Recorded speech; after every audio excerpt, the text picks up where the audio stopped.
Hello everyone, welcome to English Gyan channel. आज हम जो हमारी इंग्लिश की शॉर्ट स्टोरी है उसको हम कन्वर्ट करेंगे हिंदी में, जिसके थ्रू हमें जो सेंटेंसेस हैं वो क्लियर होंगे और जो हमारे डिफ़िकल्ट वर्ड मीनिंग्स हैं हमें उनके मीनिंग्स पता चलेंगे, जो हम अपनी डेली लाइफ में भी यूज़ करते हैं। और हमारी इससे वोकैबलरी भी स्ट्रॉन्ग होगी। हमारे इंग्लिश बोलने के जो सेंटेंसेस होते हैं वो हमारे इससे इम्प्रूव होंगे। तो हमें डेली एक स्टोरी ऐसी पढ़नी चाहिए जो स्टोरी इंग्लिश में हो और उसका कन्वर्ज़न हिंदी में दिया गया हो। सो चलिए हम अपनी स्टोरी को स्टार्ट करते हैं। इस स्टोरी के थ्रू हमें बहुत सारे सेंटेंसेस मिलेंगे, हमें बहुत सारे वोकैब्स मिलेंगे, जिन्हें हम वीडियो के दौरान भी डिस्कस करेंगे और वीडियो के एंड में भी डिस्कस करेंगे। सो years ago there lived an old lion। So years ago का मतलब होता है बहुत साल पहले। there lived an old lion, जो live होता है इसका मतलब होता है रहना, और ओल्ड लोयन मतलब बूढ़ा जो शेर था वो रहा करता था बहुत साल पहले। He was too old to hunt, और वो बहुत ज़्यादा बूढ़ा था। टू ओल्ड मतलब बहुत बूढ़ा। टू हंट, हंट का मतलब होता है शिकार करना। तो वो इतना बूढ़ा था कि वो अपने शिकार नहीं कर पाता था। A couple of days ago he had eaten a lamb, मतलब a couple of days मतलब बहुत दिनों पहले उसने ईटन मतलब खाना, लैम्ब होता है मांस। तो उसने बहुत दिनों पहले मांस खाया था। Nowadays were passing by but he could not get anything to eat, और अब जो थे दिन गुजर रहे थे। डे वर पासिंग मतलब जो दिन थे वो गुजर रहे थे। By but he could not get anything to eat, और उसे खाने के लिए कुछ भी नहीं मिल पा रहा था। एनीथिंग टू ईट का मतलब होता है कुछ भी नहीं, खाने के लिए उसके पास कुछ भी नहीं था और वो समय से वो भूखा था। उसके बाद हमारी स्टोरी में आता है his physical weakness was a great barrier in hunting for a prey. His physical weakness, physical होता है मतलब शारीरिक, वीकनेस होता है मतलब शारीरिक कमजोरी, वीकनेस को बोलते हैं कमजोरी। तो जो उसकी शारीरिक कमजोरी थी वो अ ग्रेट बैरियर। ग्रेट का मतलब होता है बहुत बड़ा, बैरियर मतलब किसी चीज़ के उसमें बाधा आना। तो जो उसकी फिजिकल वीकनेस थी वो उसके हंटिंग होता है शिकार करना। फॉर अ प्रे, प्रे होता है जो हम शिकार के लिए ढूंढते हैं, उसको हम प्रे बोलते हैं। So his physical weakness was a great barrier in hunting for a prey, जो उसकी फिजिकल वीकनेस थी वो उसके शिकार करने में बहुत बड़ी बाधा बन रही थी। He was sure of the fact that his end was near। Sure होना मतलब उसको किसी चीज़ से श्योरिटी मिली कि the fact that his end was near, near का मतलब होता है पास आना। सो उसे श्योरिटी थी कि उसका जो अंत है वो पास आ रहा है। His dream of hunting remained a dream, और जो उसका शिकार करने का सपना है वो सपना ही रहने वाला है। सो रिमेंड का मतलब होता है किसी चीज़ का बने रहना, मतलब और ड्रीम होता है सपना, हंटिंग मतलब शिकार। सो जो हीज ड्रीम मतलब जो उसका सपना है वो शिकार करने का सपना ही बना रहेगा। He knew that he would die of starvation. He knew का मतलब होता है जानना, और उसे पता था दैट कि he would die of starvation. Starvation का मतलब होता है भूख से, भूख की कमी से मर जाना। डाई का मतलब मर जाना। सो उसे पता चल चुका था कि वह भूख की वजह से मर जाएगा। सो अभी तक हमने बहुत सारे वर्ड्स को इस छोटे से पैराग्राफ से कवर कर लिया है, जैसे स्टारवेशन, स्टारवेशन का मतलब होता है भूख की कमी। वाइल वॉन्डरिंग अलोन, वॉन्डरिंग का मतलब होता है वॉकिंग करना, घूमना इधर उधर। अलोन का मतलब होता है अकेले। जब वो अकेले घूम रहा था, the disappointed lion got a ray of hope. Disappointed का मतलब होता है उदास। जो उदास था, वो बहुत उदास था, वो इधर उधर घूम रहा था। और वो किसकी, होप का मतलब होता है आशा, रे का मतलब होता है किरण, तो आशा की किरण में वो घूम रहा था। ही सॉ अ केव। सा का मतलब होता है देखना, और केव का मतलब होता है गुफा। सो जब वो घूम रहा था तो उसे एक गुफा दिखती है, केव दिखती है। He chuckled in it.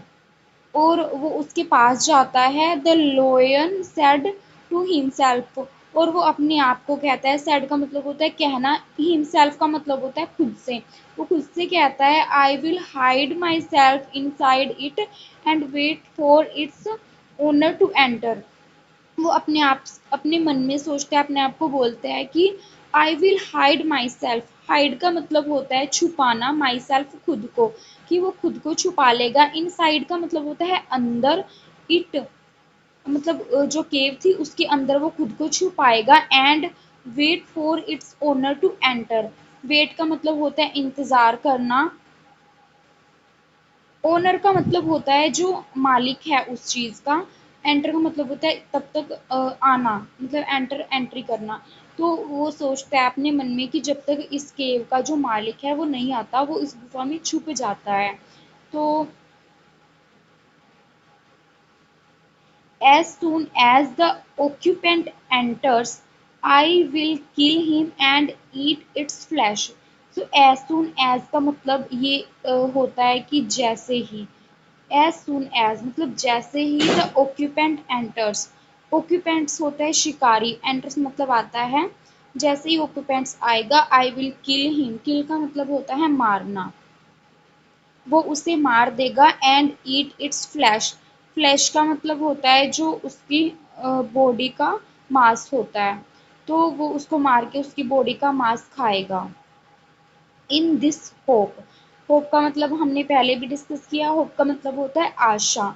तो इस आशा में the lion entered the cave and waited for the occupant patiently। तो इस आशा में जो लोयन था वो केव के अंदर एंटर करता है, वो गुफा के अंदर जाता है, और वो वेट करता है, इंतजार करता है किसका, ऑक्यूपेंट का, कि जो उसका शिकार करने के लिए जो भी गुफा का मालिक है वो आएगा। और वो पेशेंटली, पेशेंटली मतलब बहुत ही पेशेंट के साथ, बहुत ही सब्र के साथ उसका वो इंतज़ार करता है। सो आई होप यहाँ तक आपको स्टोरी क्लियर है, और आप अभी तक इस स्टोरी में बने हुए हैं। तो ये स्टोरी हमें इंटरेस्टिंग भी है कि आगे क्या होने वाला है, और इससे हमें बहुत सारी चीज़ें सीखने को भी मिल रही हैं। सो नेक्स्ट हम देखते हैं नेक्स्ट पार्ट में। After some time. आफ्टर का मतलब होता है के बाद, सम टाइम मतलब सम मतलब कुछ, टाइम मतलब समय। कुछ समय के बाद a fox came near the cave. A fox, fox होता है लोमड़ी। केम, केम का मतलब होता है आना, नियर का मतलब होता है पास में, द केव का मतलब होता है गुफा। तो जो एक लोमड़ी है वो गुफा के पास आती है कुछ समय के बाद। The cave was his. जो गुफा थी वो उसकी थी। Cave was his. He was very surprised to see some paw marks of a lion pointed towards the cave. He was very surprised. Very surprised का मतलब होता है बहुत ज़्यादा सरप्राइज हो गई, उसे बहुत ज़्यादा शौक लगा।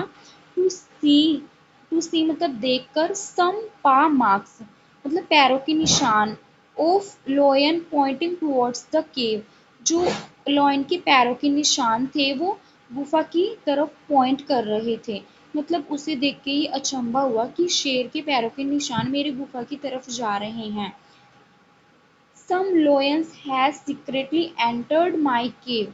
तो उसने दिमाग लगाया कि कुछ लोयन जो कुछ लोयन थे वो सीक्रेटली मतलब गुप्त रूप से उसकी गुफा में एंटर कर चुके हैं। He thought to himself. उसने खुद से दिमाग लगाया, उसने खुद से सोचा। But to make sure the presence of the lion inside the cave. पर उसे तो इस बात को मेक श्योर करने के लिए, इस बात को पक्का करने के लिए कि जो प्रेजेंस है मतलब लोयन जो है वो इनसाइड द केव है या नहीं, वो गुफा के अंदर है या नहीं, the fox played a trick. Played का मतलब होता है खेलना, ट्रिक मतलब कुछ चालबाजी करना। सो जो इस बात का पता करने के लिए जो फॉक्स थी, वो लोमड़ी थी, वो ना एक ट्रिक लगाती है, एक दिमाग लगाती है कि लोयन जो है वो केव के अंदर है या नहीं।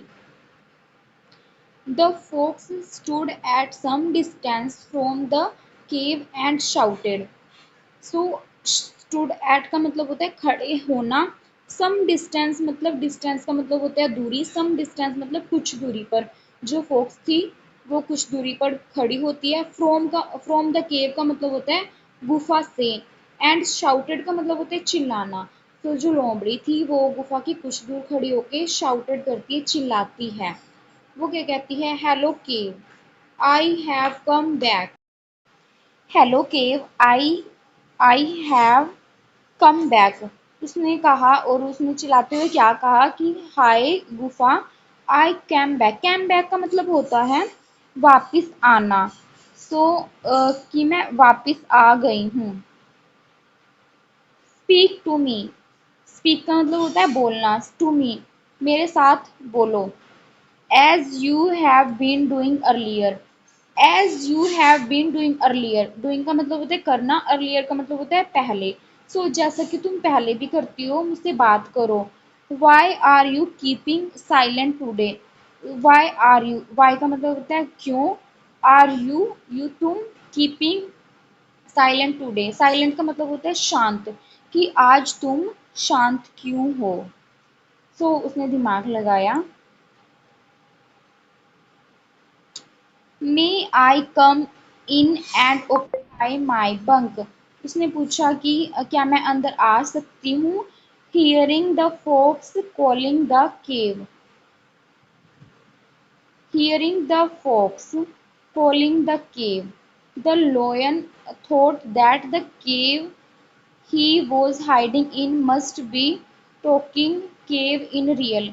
So जो वहाँ पे छुपा हुआ लोयन था, उसने उसकी आवाज़ सुनी लोमड़ी की। उसने उसको सुना कि वो गुफा को बुला रही है, और उसने सोचा ही थॉट, थॉट का मतलब होता है सोचना, that the cave was he was hiding in, कि जिस गुफा में वह छुपा है must be a talkative cave in real, कि वो असली में बोलने वाली गुफा हो सकती है। क्या ये असली में बोलने वाली गुफा है, वो खुद से सोचने लगा ये सारी बातें। सो लोयन फॉक्स की आवाज़ सुन के क्या करता है,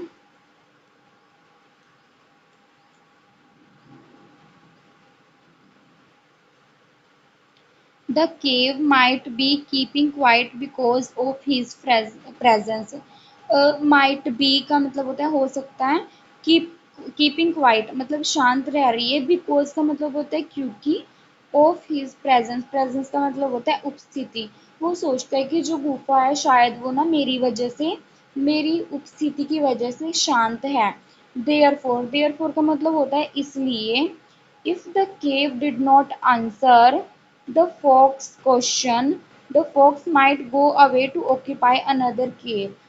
इसलिए the cave did not answer, अगर जो गुफा है उसने आंसर नहीं दिया फॉक्स के क्वेश्चंस का, the fox might go away, go away का मतलब होता है चले जाना, to occupy another cave, occupy होता है किसी चीज़ को ऑक्यूपाई करना, घेरना, अनदर मतलब दूसरी केव मतलब गुफा।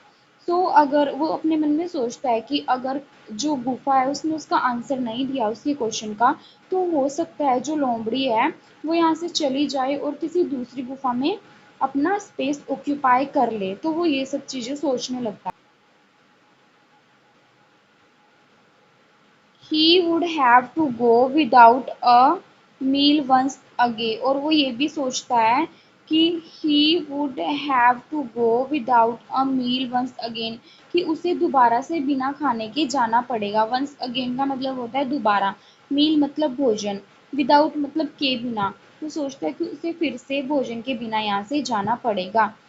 Trying to prove himself wise, the lion wrote to answer on behalf of the cave. उसने ये प्रूव करने के लिए क्या किया लोयन ने, वो खुद ही बोलने लगा, वो खुद ही जो केव जो लोमड़ी थी उसके क्वेश्चंस का आंसर देने लगा।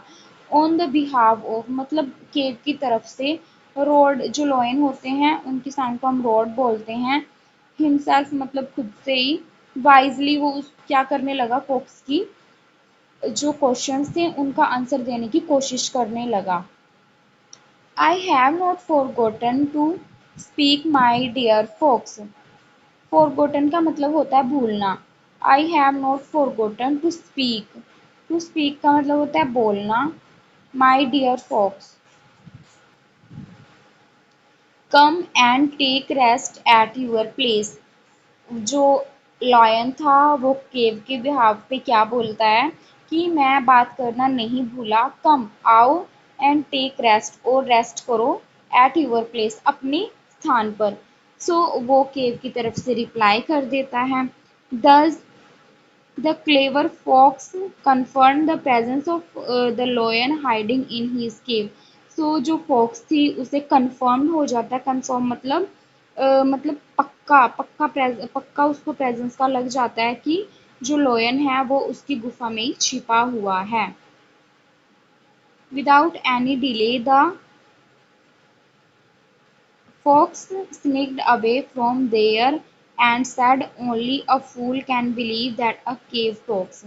Without any delay. Delay का मतलब होता है देरी, विदाउट होता है बिना, तो बिना किसी देरी के जो fox थी sneaked away मतलब वहां से भाग जाती है और कहती है, वो बिना किसी देरी के वहां से भाग जाती है और क्या कहती है, only a fool can believe that a cave talk. मतलब जो मूर्ख लोग होते हैं वो ही ऐसा बिलीव रखते हैं, ऐसा विश्वास रखते हैं कि जो गुफा है वो बोलती है, टॉक्स मतलब बोलना। तो इस स्टोरी ये स्टोरी थोड़ी सी इंटरेस्टिंग थी ना। सो इस स्टोरी का जो मोरल है वो क्या है, the presence of mind can rescue a person from an extremely fatal condition. So जो फोक्स की प्रेजेंस ऑफ माइंड की जो कंडीशन थी उसने उसको क्या किया, उसको सेव कर दिया। जो हमारी ह्यूमन की जो प्रेजेंस ऑफ माइंड होती है वो उसको पर्सन को हर सिचुएशन से रेस्क्यू करती है, चाहे वो एक्सट्रीमली फैटल कंडीशन, वो कितनी भी बुरी कंडीशन क्यों ना हो। सो आई होप आपको ये स्टोरी इंटरेस्टिंग लगी होगी। अगर इंटरेस्टिंग लगी है तो प्लीज़ कमेंट बॉक्स में कमेंट करके बताएं। हम आपके कमेंट्स का वेट करते हैं कि आप लोग हमें क्या फीडबैक देते हैं। एंड ऑल्सो आप वीडियो को लाइक करें, अगर कमेंट नहीं कर सकते तो please do like share and subscribe our channel also. Channel को सब्सक्राइब करना ना भूलें, चैनल को ज़रूर सब्सक्राइब करें जिससे आपको हमारे आने वाले हर वीडियो के नोटिफिकेशन मिलते रहेंगे। आप बेल आइकन को भी प्रेस करिए और जो इस पे क्वेश्चंस यहाँ पे दिए गए हैं आप इनको ट्राई करना कि क्या आप इनका आंसर दे सकते हैं या नहीं दे सकते हैं, क्या आप इनके आंसर फाइंड कर पाते हैं या नहीं कर पाते। ये जो चीज़ें हैं आपको कंपटीशन की अगर आप तैयारी करते हैं इन फ्यूचर, उसमें हमारे जो पैसे जाते हैं ये आपको उसमें भी हेल्प करने वाली हैं। आप हर क्वेश्चन का आंसर टाइप कर सकते हैं, जैसे आप कमेंट बॉक्स में लिख सकते हैं 1 का क्या आंसर रहने वाला है, 2 क्वेश्चन का क्या आंसर रहने वाला है, 3 क्वेश्चन का क्या आंसर रहने वाला है, 4 का क्या आंसर रहने वाला है। हमें आपके कमेंट्स का इंतज़ार रहेगा। आई होप आपको वीडियो लेक्चर पसंद आया होगा और आप अभी तक हमारी वीडियो में बने हुए होंगे। और जो ये स्टोरीज़ हैं ये पीछे की स्टोरीज़ हमने लास्ट वीडियो में डिस्कस की हैं। अगर आपने वो लास्ट वीडियोज़ नहीं देखी हैं आप प्लीज़ उनको भी प्रेफर करें। उन वीडियो से भी आपको बहुत सारे सेंटेंसेस के मीनिंग्स को कन्वर्ट करने में हेल्प मिलेगी और बहुत सारे सेंटेंसेस आप उनसे भी सीखोगे। आई होप, मुझे उम्मीद है कि आपने इनसे भी सेंटेंसेस को सीखा होगा। तब तक के लिए thank you so much for watching the video. Stay happy, stay tuned, stay connected, stay safe. Thank you so much.